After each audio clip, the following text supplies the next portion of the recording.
I was a smaller guy. I didn't want to get picked on. We didn't use the term bully. We just said, I don't want nobody picking on me. So if somebody picked on me, I would do whatever it took to make sure that they didn't want to do it again. And Yeah, I don't blame you. that was two extremes that I went with it. But the guys down the block would see that in me, and they kind of took a liking to me. Mm-hmm. Well, let me start hanging out in the club a little bit, and I shoot pool with them. And every now and then there might be a card game in the back of the club, and I serve a sandwich or something like that, make a couple of dollars. But the thing that impressed me the most about these guys was first, they all had cars. Well, most of Right. them had. And in my neighborhood, there's not too many people that owned a car. Mm-hmm. And then you also had the guys that would really dress nice. They had money in their pocket. And that's kind of that's what I would like for myself, So Right. I started hanging out in the club and they let me hang out there. And then little by little, I would do certain things for them, run errands for them, sell fireworks, just to make a couple of dollars for myself. But the thing that impressed me most is they got all the respect from everybody in the neighborhood. Yeah. They Yep. protected the neighborhood. So if something went wrong in my neighborhood or something like that, these guys would make sure that whoever started the trouble didn't come back to start more trouble. So to Mm-hmm. put it that way, and that's just what it is. So they became kind of like, in a sense, my family because I started hanging out with them more than staying home. Sure. So, so And that's and how I got caught up. and didn't these guys always seem like they were never worried about anything? They always seemed like they were calm, they were relaxed. They never seemed like they had a worry in the world. You know what I mean? It did appear that way anyway. Yeah, it did. Yeah, we don't know what they were thinking, but I mean, like they were having fun, these older guys, they're shooting pool, having card games, telling jokes, laughing. I mean, yeah. that's the way it was. So you didn't like when I went home. We seemed, a little. It was a little rough at home. You know what I Oh, mean? sure. Yeah, Where, absolutely. where it seemed like these guys were just enjoying life, and and my family was struggling through life. So I gravitated to that at an early age, probably about maybe the age of 13, 14 years old. That so who was one of the guys that was because I think you were involved with the Gambino guys, right? Yes, yes, So yes. did one of them really like more or less take you under his wing, or how did that go for you? Well, first it was because Gene Gotti and my sister were good friends, and when I was younger, they hung out on Fulton and Rockaway too. So Okay.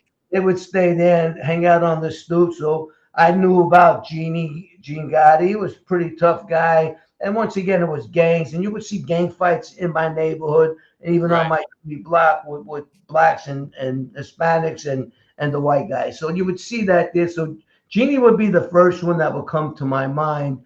And Mhm. he didn't hang out in the club where I was, but he would come by every now and then. So I was Mhm. very impressed with Gene Gotti in the beginning. Right, right. So now you started hanging out, whatever, doing I guess you started committing a couple of crimes, right? Well, I mean, that was part of, I mean, everything I was doing. I mean, the card games were legal. We weren't paying taxes if you want the money. Yeah. Doing number runs and stuff like that. So that back in them days, none of that was legal. It is today. What Right. the state does that there, but back then that wasn't legal. Horse bets or whatever it was, sports, Mhm. whatever it wasn't Yeah, legal. ticket numbers. Mhm. So I did those things, and then there were some fights where actually at an early age, I think it was about maybe 14 years old, I got locked up for making Molotov cocktail bombs. And Oh, back in them days, they didn't lock you up. Like they would bring you to the precinct, and your family would have to come and get you. right. But they didn't Right. put you in cages and stuff like that.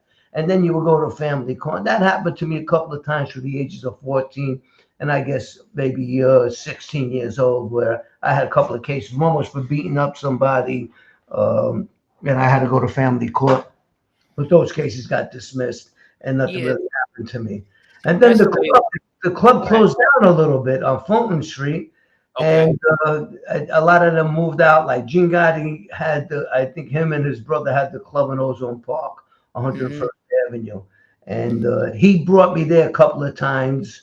But I didn't see Jeannie much after that there. Then I started hanging out in Eastern Parkway a little bit. And then my family moved out of the neighborhood to East New York.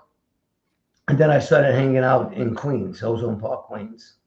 So when do you think it was when you took your first pinch? What was it for? You think the way you took your serious pinch instead of the other ones like he's talking about? Well, in 1971, I started hanging out on 90, I think it was 93rd Street, 101st Avenue. And I started hanging out with Fat Andy Ruggiano. Oh, okay. He was one of the big wise guys in the neighborhood. Hmm. Talking about before other people got straightened out. He was like one of the last guys to get straightened back in the 50s, and they closed the books at that point in time until I think mid 70s when they opened it up again. But anyway, I was just trying to No, I give you. remember. You're right. Yeah, So he was like Fat Andy. Everybody knew him. You know what I mean? So I was hanging out with his son, and then his father would have a spread, like a meal, and everybody would come in one of the bars, in the back of the bars. They have cook a dinner or maybe a hotel or something like that there. yeah, yeah, yeah. Me with him when I was 17 years old. And here I am hanging out, sitting at the table, having dinner. His father was there. All these other wise guys were there. People from the neighborhood who, a lot of people respected.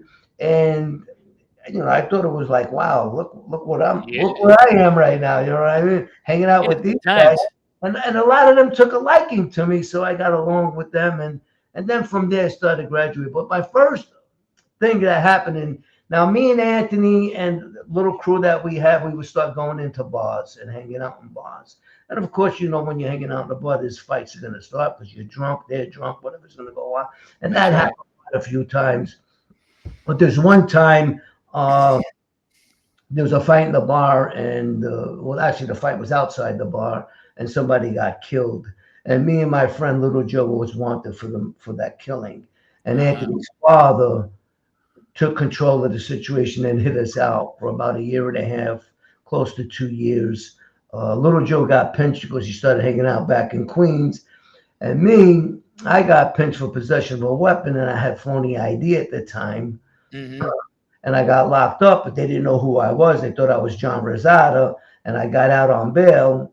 And then when I went back to court the second time, detectives were swarming all over me, and they were locking me up for a murder that I really didn't commit, a shooting. And I'm thinking in my head, okay, they locked me up for a guy that got shot, but the guy that I was wanted for got stabbed. So I didn't understand what was going on. And then finally, well, long story short, in February 1975, I was 20 years old. I got arrested for two murders and possession of a weapon. Wow. That was my first arrest as an adult. Did you have to do time on that one too, or no? Excuse me. I got sent. Well, it was kind of. I had this attorney that I'm going to tell you something. He was amazing. Actually, he became a judge later on in life, but he was just amazing how he orchestrated everything and worked everything out. I went on trial for the one that I didn't commit. Right. I went on trial for five eyewitnesses against me, and I beat the case because I really Wow. didn't commit the crime. So, and Wow. Good for you. but because of that, all these guys now seen here's a 20-year-old kid went to jail for murders, kept his mouth quiet, Yep. laid off on bail until he got bail. In other words, they did everything that I was taught in that lifestyle to do. That's And right. when I did finally beat that murder case, I was brought all over the neighborhood and Mulberry Street and all that there as like the up and coming star in that fam. That was kind of like now accepted. A stand up guy, tough kid, not afraid to kill and stuff like that. And I guess that's just how I'm thinking everybody was thinking of me. The problem with that today is I had to meet their expectations of me. Well, that's always the way it is. Yeah. You know what I mean? So Yeah. now I'm parading around like this guy, and I have to start being this guy that they made me more or less. Well, Yeah, I yeah. was in my DNA at that point in time too. So, but that Yeah. would be the first one that kind of got me the clout, and then everybody started looking to me and respecting me because of that as a young kid. Well, it seems like you hung around still for a while. I guess you must have met up to some of their expectations because you were an associate pretty much, right? For a while. Oh yeah, for quite a while I was an associate and really climbing the ladder really quick. I was Nicky's right hand man for a period of time. I would drive him around. Matter of fact, it's his car that I got locked up with, and that's why he sent me back to court under John Rosado, saying let's just get the car out and then you don't have to go to court no more.